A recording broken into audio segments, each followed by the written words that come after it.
Hey, it's Nick, and we're all about storage today. This is what Chapter 3 is about. You ever work for 3 hours on a research paper, forgot to save it, and the power goes out and you lose everything? That's rather frustrating, don't you agree? Well, the problem is the computer you were working on had that research paper in storage, but it had it in what's called volatile storage, which means that it goes away when the power goes out. So imagine you had those papers on top of a desk. Now, the top of your desk is where you put things while you're working on them, okay?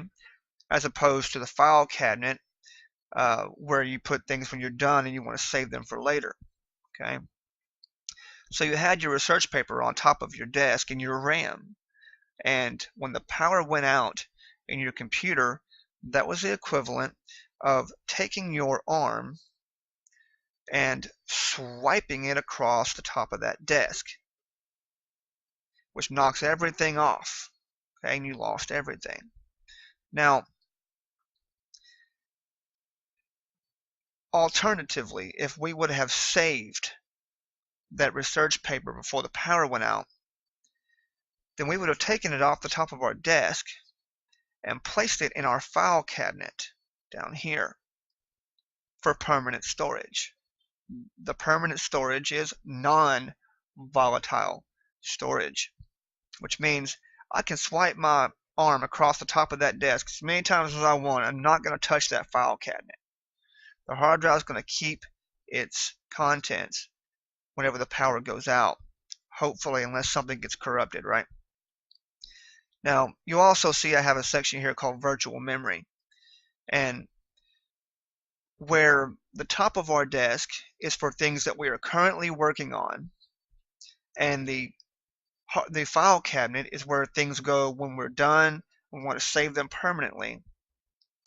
This rollout tray that we're referring to as virtual memory is for things that we know we're going to need pretty soon, but we're not using them right this minute. We're going to need access to them pretty soon. We know it. So we want to have them close at hand. But we just don't have the luxury of space on the top of our desk to place those items. We're going to put them in kind of a staging area so we can get quick access to those items. This is virtual memory. Okay. Now, it's important for us to keep this distinction of volatile versus non-volatile storage as we move forward, talking about storage as applies to computers and servers, things like that. Now, we'll be talking mainly about non-volatile storage in this chapter, and the primary means of non-volatile storage in servers and computers alike is the hard disk. Now, I want to get a few things out of the way quickly. Disk, volume, and partition. These are a few words that are tossed around almost interchangeably in the IT field, and I'm a culprit of this too, unfortunately. We need to make a distinction. We need to keep these terms separate, at least in our heads, and learn about what exactly we're talking about with each of these words, starting with the disk. Now, disk refers most often to the physical piece of hardware that lives inside the box. Okay. Now, partitions, on the other hand, are logical divisions or logical containers set up inside that disk. That partition provides our format structure. That provides the arrangement, how things will be stored. It provides a set of rules, the way information will be stored on that disk. Okay. Finally, we have the volume. This is what the operating system sees as a drive. Okay. You can have more than one volume set up in each partition if you so choose. Now, you don't have to have multiple partitions in a disk. You can have only one partition. That partition can take up the entire size of the disk, but at least one partition has to be there to provide the format structure for the data being stored on that disk. It's important for us to keep this distinction, disk, volume, partition, as we move forward talking about things regarding storage. Now, one of the most important things that we do as administrators is manage the storage of our servers, because without storage we pretty much have nothing.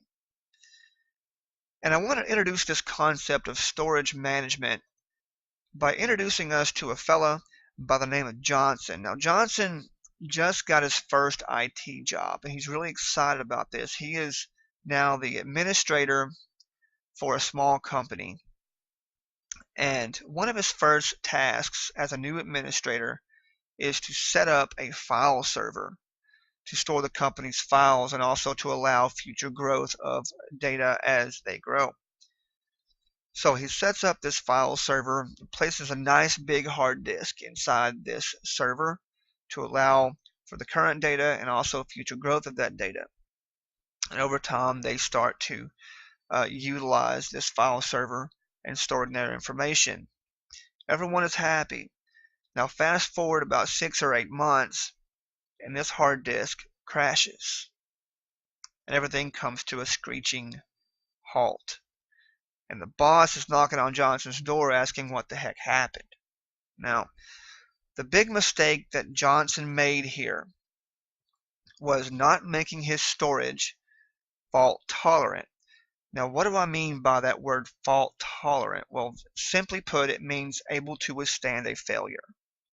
So, we want to be able to incur a disk failure, but keep on trucking. People still be able to work. Well, how do we do that? I mean, when a disk fails, it fails, right? Well, that's true.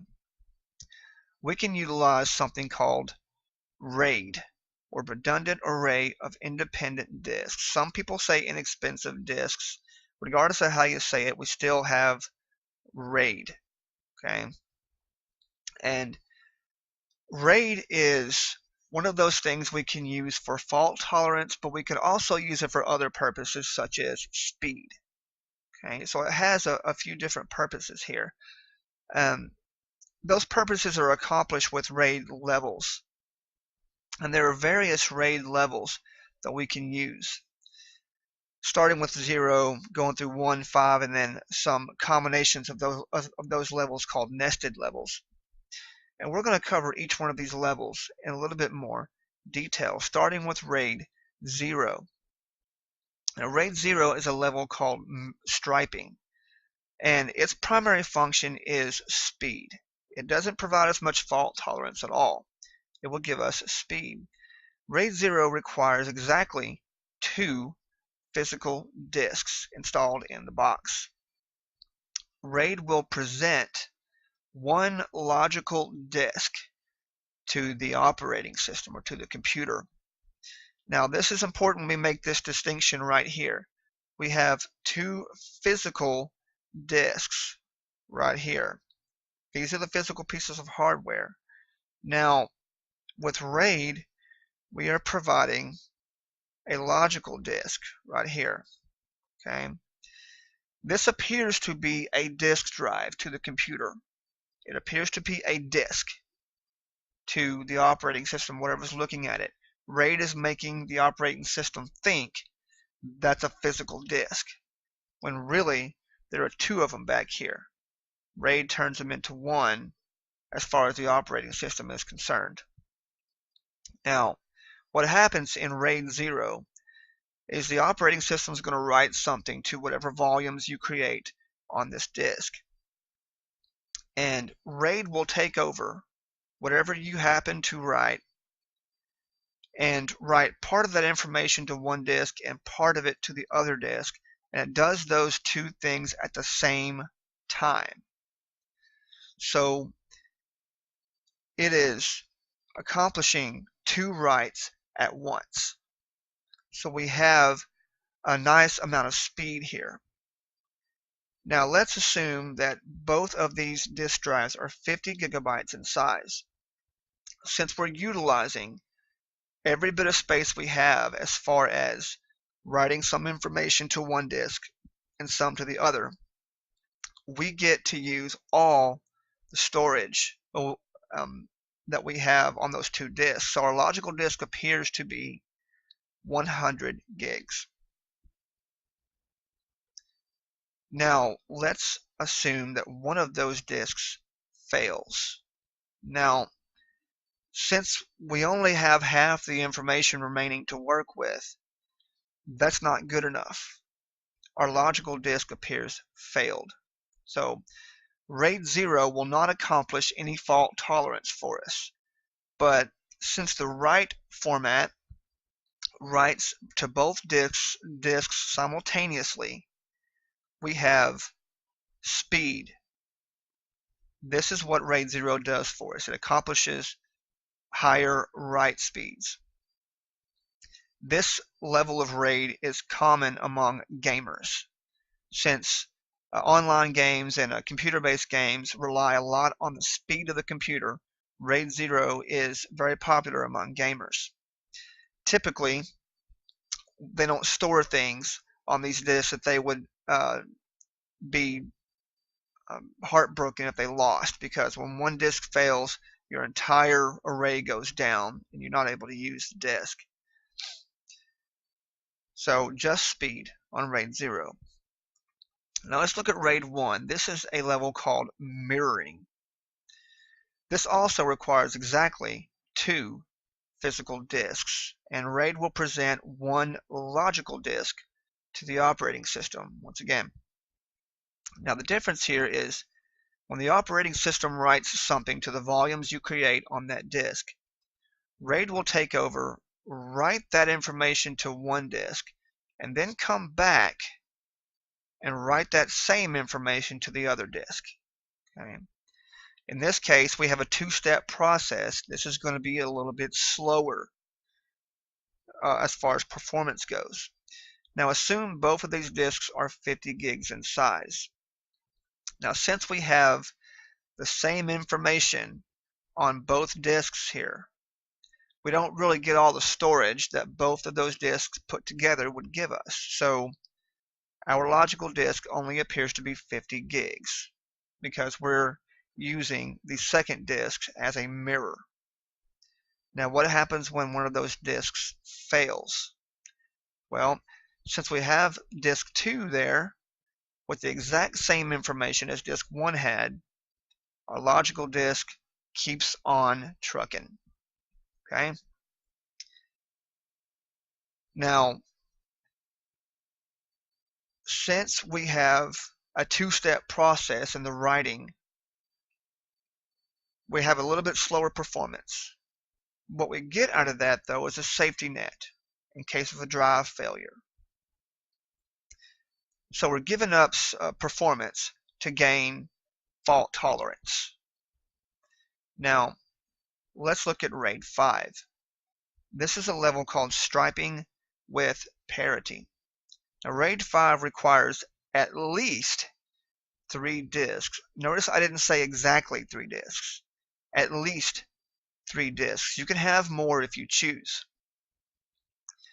RAID 5 requires at least 3 disks and will present one logical disk to the operating system on which you can create partitions and volumes and things like that. Now, when the operating system writes something to that the volumes on that logical disk, RAID takes over and stripes that information across those disks. So at the same time, writes various bits of information on each one of those disks. Now on the surface right now, that's exactly what RAID 0 did with the striping. But where RAID 5 is different is on each one of those disks, there's a small section of bits called the parity bits. The parity bits contain a mathematical algorithm that tells RAID if one of those drives were to fail, this is the formula that you're going to need to put the missing information together to keep going. Now, Assume each one of those disks were 50 gigabytes in size. Now, the parity information on each one of those disk drives takes up space. It needs space to have that parity information. And that space on all the disks, no matter how many disks you have, 3 or 8, whatever, that parity information added up across all those disks is going to equal the space of one of those disk drives. Okay, so you don't get all the storage of all 3 of those disks. Instead, we have to take off the space of one of them to allow for the parity information. So in this case, our storage that we get to use is 100 gigabytes, because that is the space of all 3 of those disks minus the space of one, or n minus 1, 100 gigs. Now, let's assume that one of those disks fails. Well, that parity information will run that mathematical algorithm to determine what information is missing and how to rebuild it. Logical disk keeps on trucking. Now, we have 3 disks. What if a second one failed? Well, the parity information left remaining on that one disk is not going to be enough to rebuild the information. The logical disk will fail. Okay, so in this RAID 5 setup with 3 disk drives, we can really only support one drive failure. Now, if we added disks to this array, we then increase the number of disk failures we can support. So RAID 5, since we're striping information across, we have the speed that RAID 0 would have offered us. And since we're utilizing parity information to rebuild data in case of a failure, we also have the safety net of the mirroring provided us. So we really have the best of both worlds here. We have a safety net and the speed. So what a lot of small businesses especially end up doing is they will take a pair of drives and mirror them using RAID 1 for their operating system, since the operating system itself doesn't need much speed. It does need fault tolerance though. So they'll put their operating system on a set of mirrored RAID 1 drives. They will install 3 more drives in their server and create a RAID 5 array used for their data. The data access is going to need to be faster. It's going to need to have that performance. So it also needs the fault tolerance in case of a drive failure. So typically what you have is a mirrored set for the operating system and a RAID 5 set for the data in a lot of implementations. Now let's talk about some of the other RAID levels. What I call nested RAID levels, because we're combining 2 RAID levels in each one of these. First being RAID 1 plus 0. We often refer to it as RAID 10. RAID 10 is simply taking 2 mirrored sets, creating 2 volumes, and striping across those 2 mirrored sets. On the other hand, RAID 0 plus 1, the reverse of that, takes 2 striped sets and the volumes they create and mirroring those 2 RAID volumes.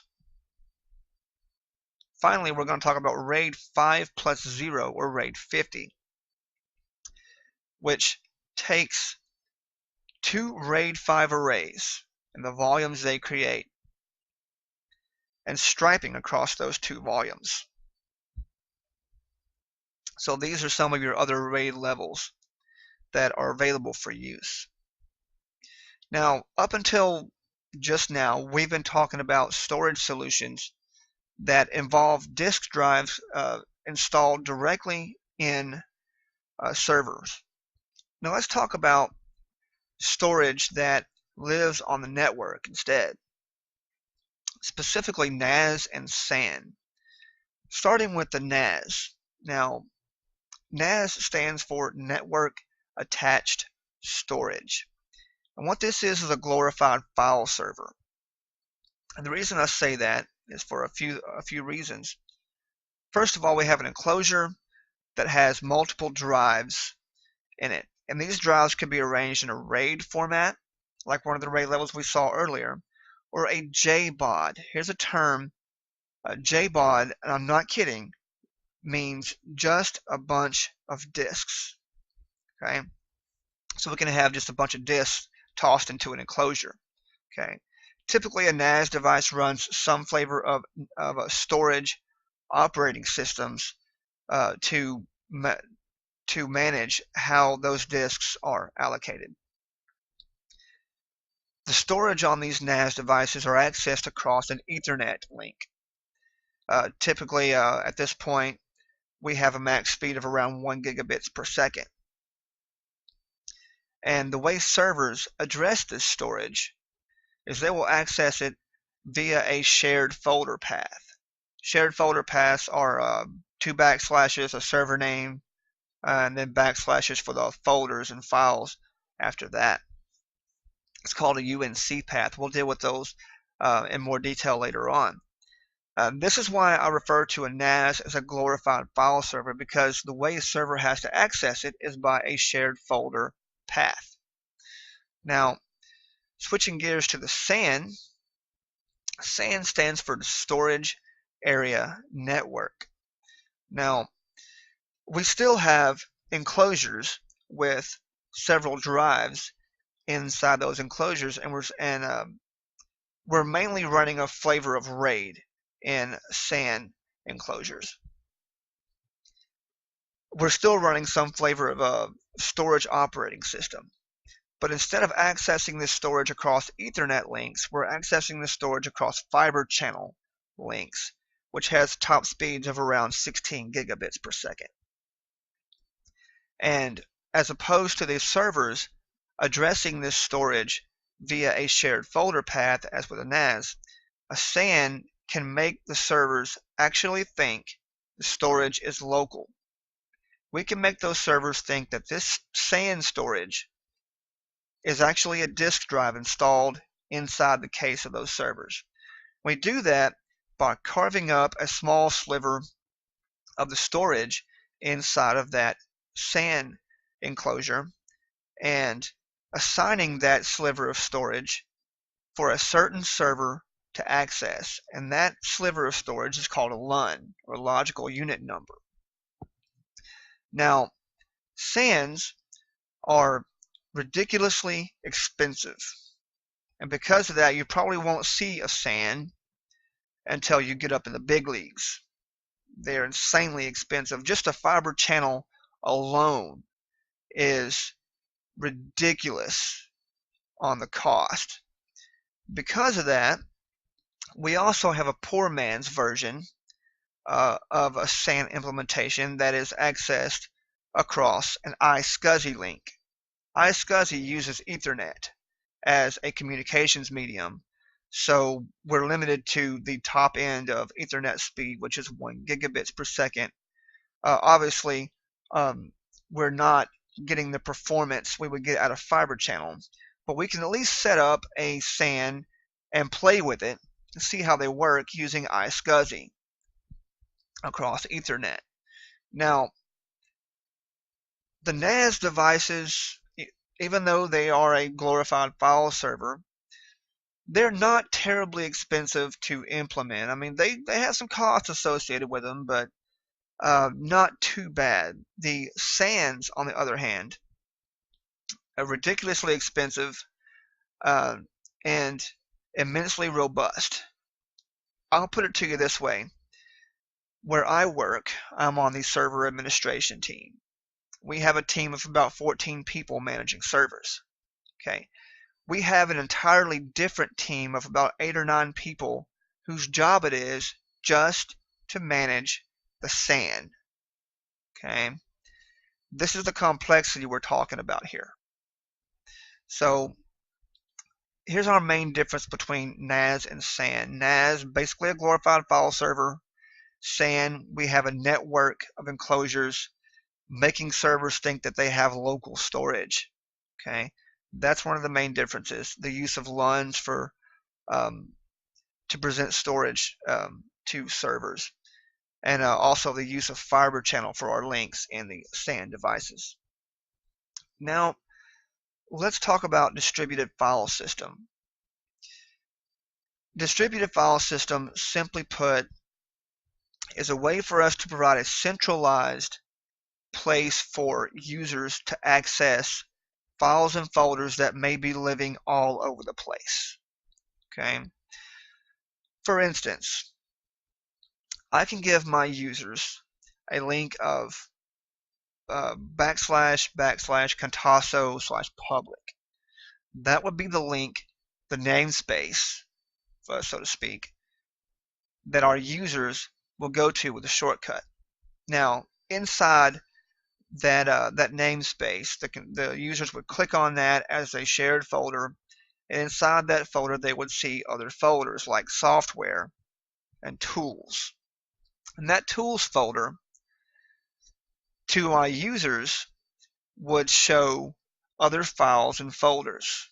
Okay, what they're not seeing is that the information contained in that tools folder actually lives on 2 other servers.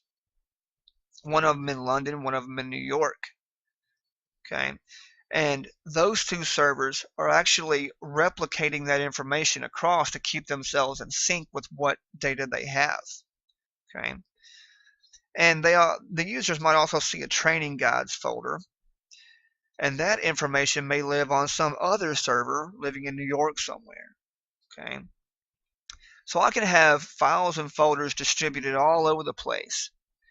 And instead of having to give my users 7 or 8 different server names to put in shortcuts, I could give them one common name or a namespace, and all they have to do is click on the folders that they want, and our servers will provide the information that they need. Okay, this is the gist of distributed file system. Now, when it comes to managing storage in Windows Server 2008 R2, we manage our storage through a console called Disk Management. It's contained in Server Manager. And within Disk Management, we can see the disk drives we have installed, and we can work with those disk drives in various ways. And our next video will cover a demo on using the Disk Management console and the various things we can do with that. So I'll see you then.